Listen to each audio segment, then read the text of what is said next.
Hello everyone, this is Lavlita and welcome back to our YouTube channel Vimal Says Biotech Sapiens।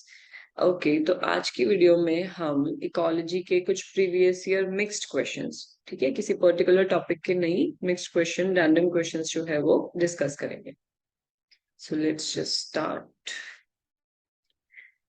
देखो, ये अभी recent ही paper का question है, ठीक है। इसमें क्या पूछा गया आपसे? The diagram below depicts energy flow within a single trophic level where I is the amount ingested, N A amount not assimilated, R is equal to respiration, P N biomass production at trophic level. ठीक है, तो इसमें आपको क्या दिया हुआ है? एक ट्रॉफिक लेवल के ऊपर क्या जो एनर्जी फ्लो होता है उसमें से कौन सी एनर्जी कहाँ पे इन्वेस्ट हो रही है या कौन सी जो है वो नॉट यूज्ड है, तो वो सब दी गई है। ठीक है, which one of the following option represent correct values for P N N A R N I. तो हमें इनकी करेक्ट वैल्यूज बतानी है, ठीक है, रिस्पेक्टिवली। इफ ये वैल्यूज हमें गिवन है, पी एन माइनस वन इतना है, one by this this this, ठीक है, तो इसके बेसिस पे हमें क्या है, ये कैलकुलेट करना है। तो इसमें पहले तो आपको बेसिक से एक अंडरस्टैंडिंग होनी चाहिए कि ये पी एन क्या रिप्रेजेंट करता है, राइट, एन ए क्या रिप्रेजेंट करता है, कि इसका एक्चुअल मीनिंग क्या है। ठीक है, देखो, पी एन अगर टी ट्रॉफिक लेवल के ऊपर बायोमास प्रोडक्शन को रिप्रेजेंट करता है, तो पी एन माइनस वन किसको रिप्रेजेंट करेगा? जैसे ये टी ट्रॉफिक लेवल है तो टी माइनस वन जो ट्रॉफिक लेवल, यानी बिल्कुल इससे पीछे जो एक ट्रॉफिक लेवल होगा उस पे कितना प्रोडक्शन हुआ है, ठीक है, कितना बायोमास प्रोड्यूस हुआ है, उसको ये रिप्रेजेंट करता है। ठीक है, यही बायोमास जो होता है वो अगले ट्रॉफिक लेवल के लिए अवेलेबल है। लेट्स से कि एक हर्बीवोर है, ठीक है, और पहले हम प्रोड्यूसर की बात कर लेते हैं, चलो प्लांट, ठीक है, मान लो कि ये T minus one trophic level है, तो इस पे जितना भी प्रोडक्शन हुआ है वो अवेलेबल होगा हर्बीवोर्स के लिए, यानी कि टी ट्रॉफिक लेवल के लिए।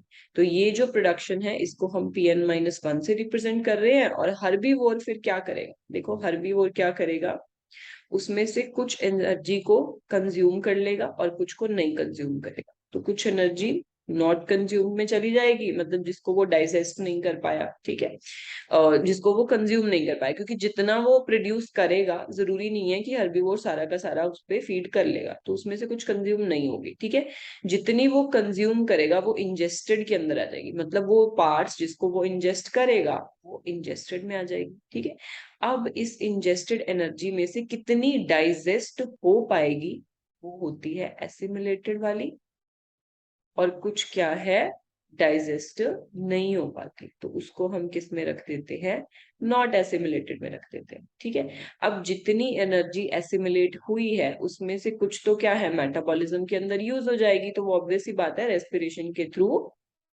मेटाबॉलिज्म में यूज हो जाएगी। तो बाकी की जो एनर्जी बच जाएगी वो बायोमास प्रोडक्शन में यूज हो जाएगी, और जिसको हम किससे रिप्रेजेंट कर रहे हैं, पीएन से। ठीक है, एसिमिलेटेड वाली ए हो जाएगी, नॉट एसिमिलेटेड वाली नॉट एसिमिलेटेड एन ए से रिप्रेजेंट कर देंगे, इंजेस्टेड आई से। ठीक है, तो इसमें कुछ भी नहीं है, it is a very very simple question. ठीक है, जो वैल्यूज आपको गिवन है उसी से आपने कैलकुलेशन करनी है। ठीक है, देखो इसमें हमें क्या क्या गिवन है, तो एक तो हमें पी एन माइनस वन की वैल्यू दी है विच इज 1000 किलो कैलोरीज। ठीक है, then what is given, ingested upon P N minus one का रेशियो दिया हुआ है 20%।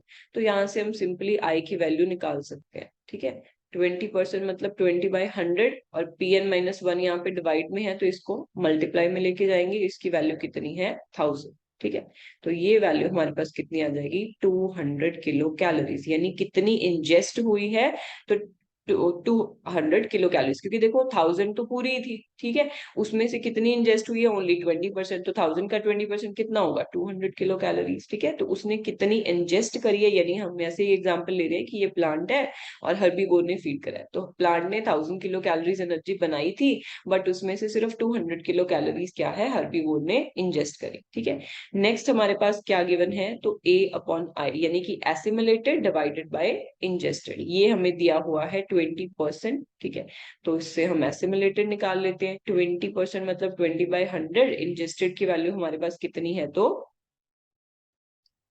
सॉरी 20% नहीं है, एक सेकेंड लास्ट में देखते हैं, इट इज 35%। ठीक है, ए अपॉन आई कितना दिया है, 35%। A upon I 35%. Just 1 second.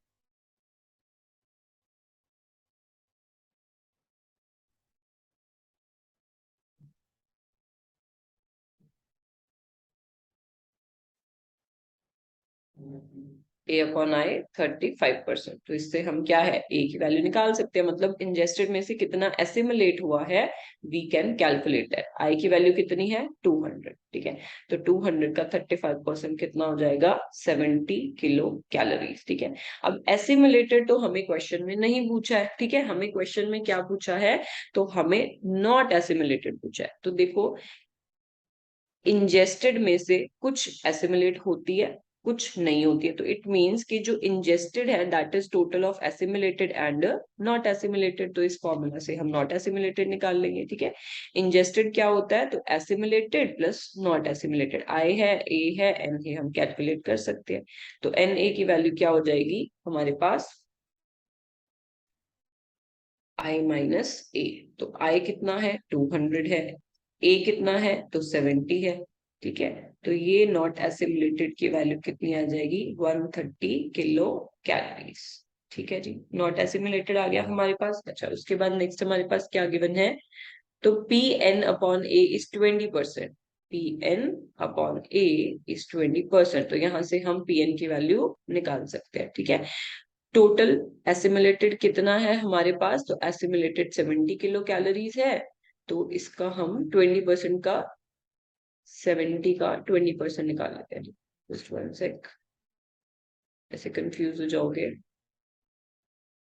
तो 20% मतलब 20/100, एसिमुलेटेड को यहाँ लेके चलते हैं 70।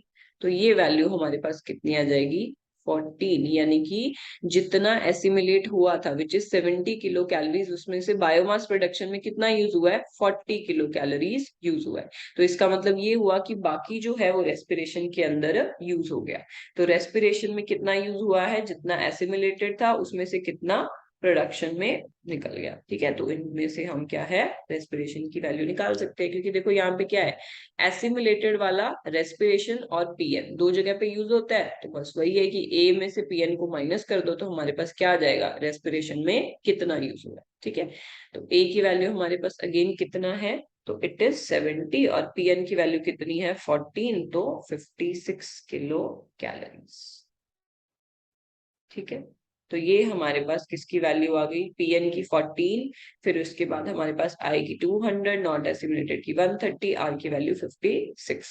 ओके, तो यहाँ से हम ऑप्शन देख लेंगे।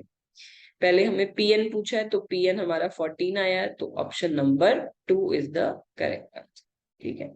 दैट्स इट, ऐसे क्वेश्चन सॉल्व हो जाते हैं। क्योंकि देखो ये सिंपल सी चीजें हैं, ये बेसिक हैं जो आपको नॉर्मली भी पता होती है। इंजेक्शन क्या होता है, एसिमुलेशन क्या होता है, नॉट एसिमुलेटेड क्या होता है। तो सिंपल, बिल्कुल सिंपल मैथ लगा के ये क्वेश्चन सॉल्व हो जाता है, ठीक है। और अभी ये रिसेंट ईयर के अंदर ही आया। Okay, let's go to next question. This is again very very easy question, ठीक है। और ये भी अभी Feb 2022 में आया था। तो क्वेश्चन देखो क्या है, the table given below lists types of extremophiles and the environments that they are adapted to. extremophile मतलब जो extreme conditions को bear करते हैं, ठीक है। और उनके environment यहाँ पे दिए गए हैं, which one of the following options represent the correct match of the columns.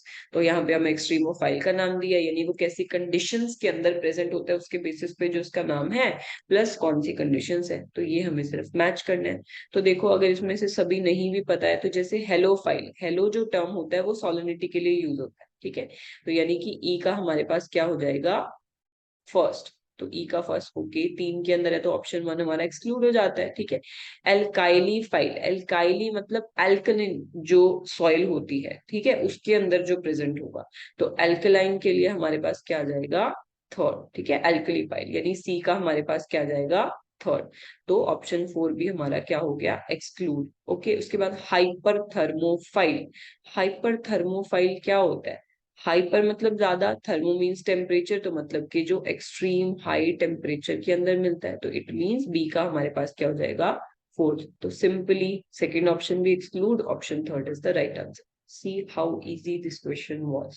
ठीक है, मतलब कि इसमें आपकी बेसिक नॉलेज ही काम आनी है, इसमें कुछ भी एक्स्ट्रा कंसेप्ट नहीं है या कुछ भी नहीं है, एंड क्वेश्चन हो गया। ठीक है, बट स्टिल उसके अलावा देख लेते हैं साइक्रोफाइल। देखो साइक्रोफाइल जो होता है इसको हम क्रायोफाइल भी बोलते हैं, और क्रायो या साइक्रो जो टर्म है वो एक्सट्रीम कोल्ड टेम्परेचर के लिए यूज की जाती है। ठीक है, तो इसलिए ए का क्या हो जाता है, फिफ्थ, तो दैट इज करेक्ट यहाँ पे ऑप्शन थर्ड में। ठीक है, और हाइपर पीजोफाइल, तो पीजो जो टर्म है या हाइपर पीजोफाइल जो टर्म है वो कब यूज करते हैं, जब कोई ऑर्गेनिज्म बहुत हाई हाइड्रोस्टैटिक प्रेशर को बेयर करता है, तो इसलिए इसका क्या हो जाएगा, हाई प्रेशर। तो डी का क्या हो जाएगा, second, which is again correct. Simple. Okay. Next question, given below is a list of natural disturbances. Nature में क्या क्या चीजें disturb हो रही हैं? First is coral bleaching, second is rising sea levels, third is shift in species distribution, fourth is lowering of sea levels, increase in glacial sheets. ठीक है, which one of the following combination of disturbance can be attributed to global warming? मतलब इनमें से कौन सी चीज जो है वो global warming की वजह से हो रही है। ठीक है, तो ये हमें बताना है। अब देखो सबसे पहले हमें ग्लोबल वार्मिंग के बारे में पता होना चाहिए। सिंपल मीनिंग क्या होता है ग्लोबल वार्मिंग का, कि अर्थ का जो टेम्परेचर है वो बहुत ज्यादा इंक्रीज हो रहा है, this is simple global warming. Green house gases की वजह से, रेडिएशंस को वापस नहीं जाने देने की वजह से अल्टीमेटली क्या हो रहा है, अर्थ का जो टेम्परेचर है वो राइज हो रहा है। ठीक है, अब देखो अर्थ का अगर टेम्परेचर राइज होगा तो उससे जो आइस होती है या ग्लेशियर्स होते हैं वो क्या करते हैं, मेल्ट करते हैं। ठीक है, और जब वो मेल्ट करते हैं तो उनसे जो पानी आएगा वो क्या करेगा, सी के लेवल्स को इंक्रीज करता है। इसमें कुछ भी एक्स्ट्रा नहीं है, this is again basic and general knowledge की बात। ठीक है, तो इसमें देखो सी लेवल्स का कम होना, ग्लोबल वार्मिंग की वजह से सी लेवल्स कम नहीं हो रहे हैं। ठीक है, ग्लेशियल शीट्स का इंक्रीज होना, वो भी मेल्ट हो रही है, इंक्रीज नहीं हो रही है। तो ये दोनों ही ऑप्शंस क्या है, गलत है। ग्लोबल वार्मिंग की वजह से ये दोनों चीजें पॉसिबल नहीं। ठीक है, तो इट मींस के क्वेश्चन तो यहीं पे हो गया, डी एंड ई तो है ही नहीं, जिसमें भी डी एंड डी है उसको कैंसिल कर दो, ओनली ए बी सी। ठीक है, बट स्टिल हम देखते हैं कि थर्ड ऑप्शन, मतलब जो तीनों ऑप्शन उसमें है क्या। First is coral bleaching. देखो कोरल ब्लीचिंग क्या होता है, सी के अंदर जो कोरल्स है ना वो वाइट हो रहे हैं, उनको हम कहते हैं कोरल ब्लीचिंग। अब देखो इसका बेसिकली रीजन क्या होता है कि कोरल्स के अंदर ना जैसे ग्रीन एल्गी वगैरह है वो भी रहते हैं, जिसकी वजह से ये क्या होते हैं, कलरफुल होते हैं। ठीक है, बट क्योंकि ग्लोबल वार्मिंग हो रही है तो इन कोरल्स का जो टेम्परेचर होता है ना वो भी क्या हो जाता है, राइज हो जाता है, जिसकी वजह से ये एल्गी जो होते हैं वो लीव कर जाते हैं कोरल्स को, तो उसकी वजह से कोरल्स क्या हो जाते हैं, वाइट हो जाते हैं, तो इसको हम क्या कहते हैं, कोरल ब्लीचिंग होता है। ठीक है, राइजिंग सी लेवल ऑब्वियस सी बात है वही कि ग्लेशियल शीट्स जब मेल्ट होती हैं तो वो सारा पानी कहाँ जाता है, सीज के अंदर जाता है, जिसकी वजह से सी लेवल्स इंक्रीज हो जाते हैं। शिफ्ट इन स्पीशीज डिस्ट्रीब्यूशन, अब देखो कोई भी स्पीशीज है उसको एनवायरमेंट तो अफेक्ट करता ही है ना, तो अब ग्लोबल वार्मिंग की वजह से अगर टेम्परेचर बहुत ज्यादा राइज होएगा तो जो स्पीशीज है उस पर इफेक्ट पड़ेगा, मतलब कोई भी पर्टिकुलर स्पीशीज उस पर इफेक्ट पड़ेगा, तो उसका जो डिस्ट्रीब्यूशन है, अब मान लो कि किसी जगह पे एनवायरनमेंट जो है वो बिल्कुल भी सूटेबल नहीं है तो वो स्पीशीज वहां पे नहीं सर्वाइव करेगी, तो इस तरीके से जो स्पीशीज का डिस्ट्रीब्यूशन है वो भी क्या करेगा, शिफ्ट करेगा, चेंज हो जाएगा। तो A B C is the correct answer. Alright, okay next question देखते हैं। Growth patterns of two species grown alone और together are shown in figures A and B. तो इसमें आपको दो स्पीशीज दे रखी हैं, ठीक है, जिनके ग्रोथ पैटर्न्स मतलब वो कैसे ग्रो करती हैं, पहले सिंपली अलग अलग बनाए गए, बाद में उसको साथ में बनाया। ठीक है, जैसे देखो फिगर ए के अंदर ये स्पीशीज 1 का ग्राफ है, ठीक है, कि ये ऐसे ग्रो करता है, फिर ये स्पीशीज 2 का ग्राफ है, एंड देन फिगर 1 के अंदर क्या है, जब दोनों स्पीशीज को एक साथ ग्रो करते हैं तब का ग्राफ है। ऐसे ही सिमिलरली स्पीशीज बी में ये दोनों सेम है क्योंकि स्पीशीज 1 का ग्राफ है, ये दोनों सेम है क्योंकि स्पीशीज 2 का ग्राफ है। ठीक है, जब वो अकेले अकेले ग्रो करते हैं, फिर उसके अंदर स्पीशीज बी के साथ जब हम इसको ग्रो कराते हैं तो कुछ ये ग्राफ आता है। अब हमें क्या बताना है, match the growth patterns with correct type of interaction represented by them, यानी कि अब जो ये इफेक्ट यहाँ पे शो हो रहा है ना, ग्रोथ पैटर्न में जो चेंज आ रहा है या नहीं आ रहा, उसकी वजह से मतलब या यहाँ पे कौन सी इंटरैक्शन शो हो रही है वो हमें बतानी है, क्योंकि इंडिविजुअल इंडिविजुअल का ग्राफ तो सेम ही है। अब हमें ये बताना है कि ए के अंदर जो ये साथ में ग्रो करने पे ग्राफ आया है इनके बीच में क्या इंटरैक्शन है, और बी में जो ग्राफ आया है उसमें क्या इंटरैक्शन शो हो रही है। ठीक है, अच्छा चलो हम देखते हैं। देखो जब ए का ग्राफ है वो दोनों को साथ में ग्रो करने पे भी सेम रह रहा है, इसका मतलब ए को क्या है, कोई भी फर्क नहीं पड़ता। ठीक है, बट अगर हम देखें बी के ग्राफ को, तो देखो बी का ग्राफ जब ए के साथ में आता है, ठीक है, सॉरी स्पीशीज टू का ग्राफ, ठीक है, ए बी फिगर है, तो स्पीशीज वन का ग्राफ तो वैसा ही है, बट स्पीशीज टू का ग्राफ क्या है, स्पीशीज टू जब स्पीशीज वन के साथ आती है तो उसकी ग्रोथ बिल्कुल डिमिनिश हो जाती है। इट मीन्स कि ये जो स्पीशीज वन है वो स्पीशीज टू को नेगेटिवली अफेक्ट करता है ना, कि वो क्या करता है, इसको नेगेटिवली अफेक्ट करता है। जब ये खुद ग्रो करता है तो ये स्पीशीज टू को ग्रो नहीं करने देता। ठीक है, तो चलो पहले हम ए फिगर के अकॉर्डिंग देखते हैं। म्यूचुअलिज्म, देखो म्यूचुअलिज्म ना पॉजिटिव पॉजिटिव होता है, यानी कि दोनों ही स्पीशीज को प्रॉफिट होता है, बट यहाँ पे तो स्पीशीज टू को क्या है, लॉस हो रहा है ना, तो ये ऑप्शन नहीं हो सकता। ठीक है, स्पीशीज टू की बात, सेकेंड ऑप्शन की बात करते हैं, कंपटीशन, तो इट इज पॉसिबल। क्या हो सकता है कि जो स्पीशीज वन है वो स्ट्रॉन्गर है, तो इसलिए वो स्पीशीज थ्री को compete आउट करके बाहर निकाल दे, इसकी वजह से उसकी ग्रोथ नहीं हो रही है, तो इट इज पॉसिबल है ना कि ये हो सकता है। Okay, next is commensalism. देखो कमेंसलिज्म होता है पॉजिटिव जीरो रिलेशनशिप, यानी कि इसमें एक को प्रॉफिट होता है और दूसरे को कोई फर्क नहीं पड़ता। बट अगेन यहाँ पे क्या है, एक को तो कोई फर्क नहीं पड़ रहा, बी के ग्राफ में कोई भी चेंज नहीं आ रहा, स्पीशीज वन जो है उसके ग्राफ में कोई भी चेंज नहीं आ रहा, अगर आप इसको इससे कंपेयर करोगे they are the same. But दूसरी स्पीशीज को क्या हो रहा है, नेगेटिव इफेक्ट हो रहा है ना, बट यहाँ तो लिखा है कि पॉजिटिव होना चाहिए, तो this option is also not possible. ठीक है, लास्ट ऑप्शन में भी कंपटीशन दिया है, इट मींस कि बी या डी में से कोई हमारा आंसर होगा। ठीक है, अब देखते हैं फिगर बी के अंदर क्या हो रहा है। तो देखो फिगर बी में इफ यू सी कि दोनों के जो ग्राफ है ना वो वैसे के वैसे ही रहते हैं, कोई ज्यादा फर्क इनमें नहीं आ रहा। ठीक है, वैसे के वैसे ही है, ना तो किसी को लॉस हो रहा है ना ही किसी को क्या है, प्रॉफिट हो रहा है। ठीक है, तो अब हम बी या डी में से ही देखेंगे। बी के अंदर क्या दिया हुआ है, पैरासिटिज्म। पैरासिटिज्म में क्या होता है, होस्ट को पैरासाइट को प्रॉफिट होता है, होस्ट को लॉस होता है, यानी पॉजिटिव नेगेटिव। तो इसमें क्या होना चाहिए था, अगर पैरासिटिज्म होता ना तो मान लो कि स्पीशीज वन को फायदा हो रहा है, वो पैरासाइट है, तो उसका ग्राफ थोड़ा ऊपर चला जाता और दूसरे का ग्राफ क्या है, नीचे चला जाता। तो ऐसा ग्राफ आना चाहिए था, बट इसमें ऐसा कुछ नहीं है, दोनों को कोई भी फर्क नहीं पड़ रहा, तो this option is not possible. ठीक है, फोर्थ ऑप्शन में क्या दिया हुआ है, रिसोर्स पार्टीशनिंग। अब देखो रिसोर्स पार्टीशनिंग क्या होता है, तो ये ना दो स्पीशीज के को एग्जिस्ट करने का एक तरीका होता है। क्या होता है, जैसे मान लो कि किसी पर्टिकुलर रीजन में ना दो स्पीशीज है, ठीक है, तो ये दो स्पीशीज ना को एग्जिस्ट सिर्फ कब कर सकती हैं, जब ये अपने रिसोर्सेस को डिवाइड कर लें।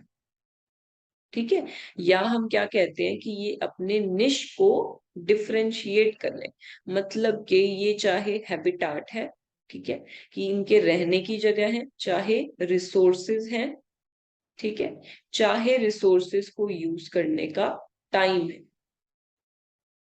ठीक है, उन सबको सेपरेट कर लेते हैं कि मान लो जैसे ये एक ट्री है, ठीक है, तो इस ट्री के ऊपर ना कुछ बर्ड्स तो पर्टिकुलर इसी रीजन के अंदर रहते हैं, कुछ जो है वो इसी रीजन के अंदर रहते हैं।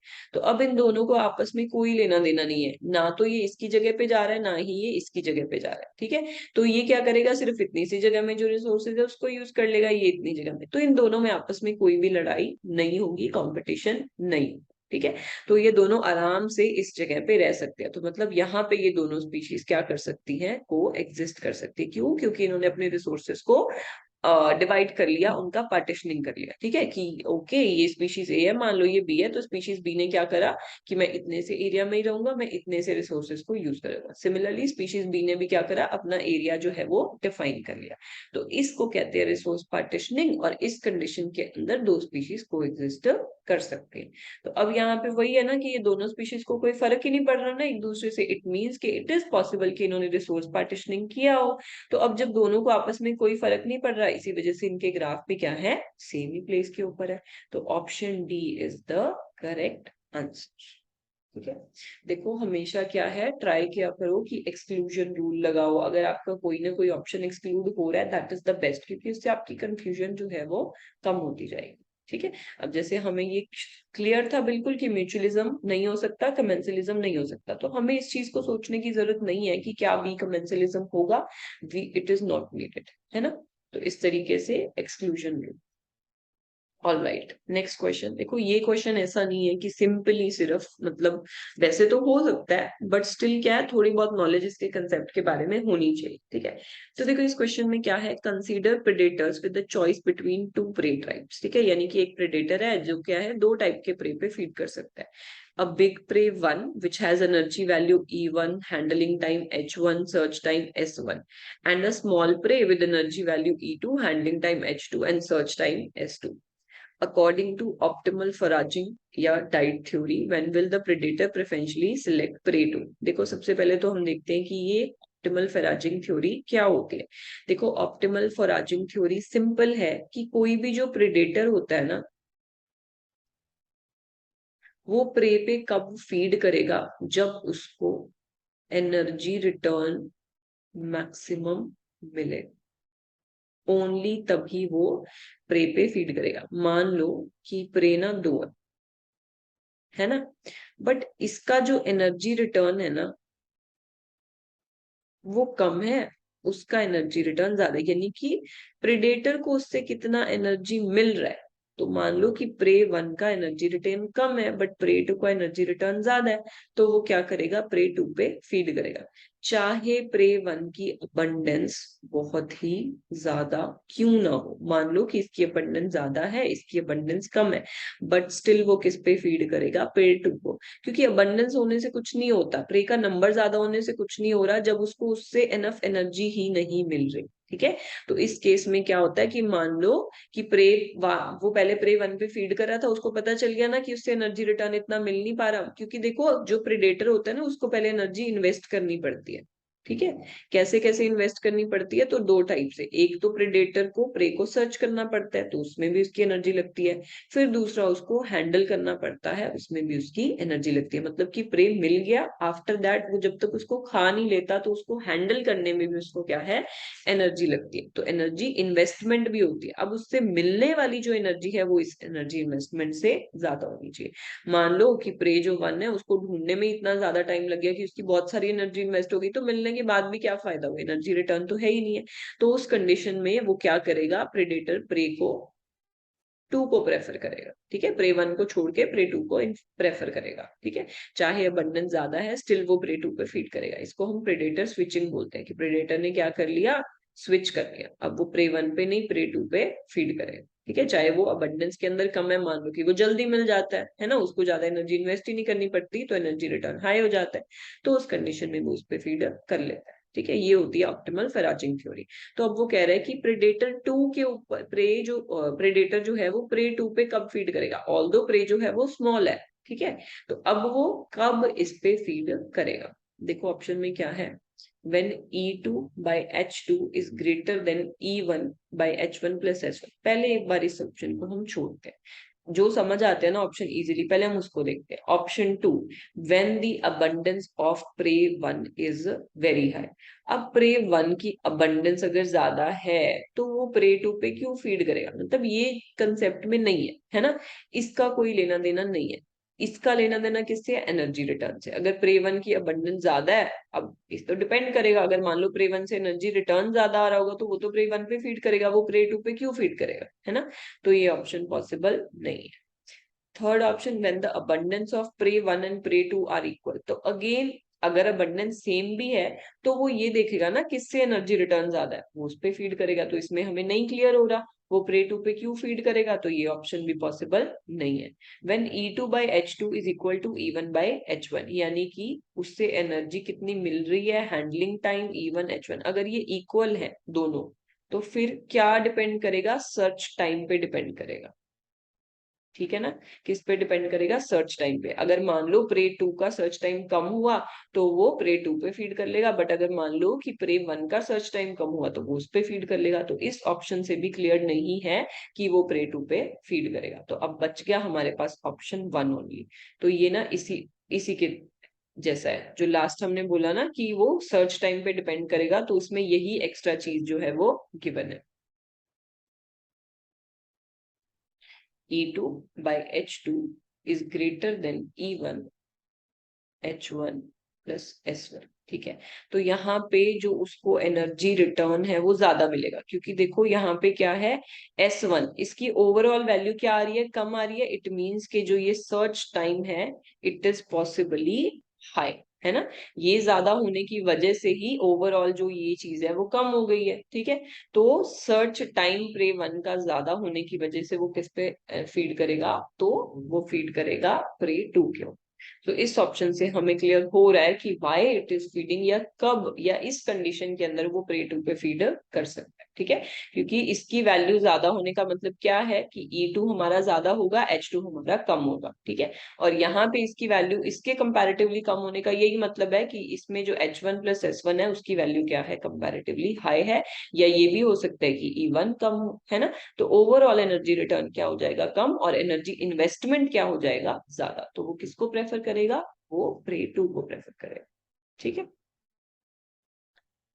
So this was all about today's video. I hope कि ये वीडियो से आपके बहुत सारे डाउट्स जो हैं वो क्लियर होंगे। And one more important thing जो इस वीडियो के थ्रू मैं आपको बताना चाहती हूँ कि देखो हमेशा ना जरूर ट्राई करो मैच द फॉलोइंग क्वेश्चंस को देखने की, क्योंकि उसमें क्या होता है ना कि कभी कभी I guess 70% of the time एक या दो, सिर्फ इनसे ही ना क्वेश्चन सॉल्व हो जाता है। कि मान लो अगर आपको एक भी पता होता है ना तो क्वेश्चन सॉल्व हो जाता है। ठीक है, जैसे हमने एक ना मैकार्थर विल्सन की थ्योरी पढ़ी है। ठीक है, इस पे भी वी हैव अ वीडियो। तो मैकार्थर विल्सन की थ्योरी में ना, इनकी थ्योरी थी आइलैंड बायोजियोग्राफी की थ्योरी। ठीक है, तो क्या था, एक क्वेश्चन आया हुआ था, आई गेस अभी रिसेंट का ही है, 1 2 आई गेस इसी बार या उससे लास्ट टाइम का। तो उसमें क्या है, जैसे मान लो कि 4 मैच द फॉलोइंग दिए हुए थे, तो सिर्फ एक ही ऑप्शन था जिसमें मैकार्थर और विल्सन वाला जो है आइलैंड बायोजियोग्राफी से मैच हो रहा था। तो 4 नंबर का क्वेश्चन था और इतने आराम से सॉल्व हो रहा था। तो always look for match the following. Second important thing is कि ग्राफ के क्वेश्चन भी हमेशा आपको ट्राई करने चाहिए, क्योंकि क्वेश्चन जो होते हैं वो ग्राफ वाले भी कभी कभार सिंपली ग्राफ को देखकर समझ आ जाते हैं। ठीक है, जैसे हमने सक्सेशन पे भी क्वेश्चन किया था। ठीक है, उसमें भी क्या है, सिंपल ग्राफ को देख के वो क्वेश्चन सॉल्व हो रहा था। इसी तरीके से एक क्वेश्चन हमने स्मॉल आर रिप्रोडक्टिव पोटेंशियल पे भी किया था, तो वो भी सिंपल ग्राफ का क्वेश्चन था। तो ये क्वेश्चन भी क्या है आपके, मतलब मार्क्स दिलाने वाले क्वेश्चन होते हैं। ट्राई करो। ठीक है, अगर इसमें से आपको कुछ भी 100% श्योरिटी वाला लगता है तो you can do these question very easily, है ना। तो ये आपके मार्क्स को हमेशा इंक्रीज करने में हेल्प करेंगे। ठीक है, all right, this is all for today. This is our address again, biotech sapien sector 37D में हमारा इंस्टीट्यूट है। ठीक है, हम लाइफ साइंसेस की फील्ड के अंदर जितने भी एग्जाम है, for example your MSc entrance हो गया, ठीक है, CSIR नेट हो गया, गेट का एग्जाम हो गया, we deal with all these exam. So if you need any assistance और आपको कोचिंग चाहिए offline online anything, you can visit us. ठीक है, और अगर आपको कोई भी इंफॉर्मेशन चाहिए regarding any of these exams, ठीक है, इसके अलावा जैसे JG बिल्स हो गया, राइट, तो वी डील विद एवरीथिंग। ठीक है, so you can contact us, you can visit us. Thank you everyone.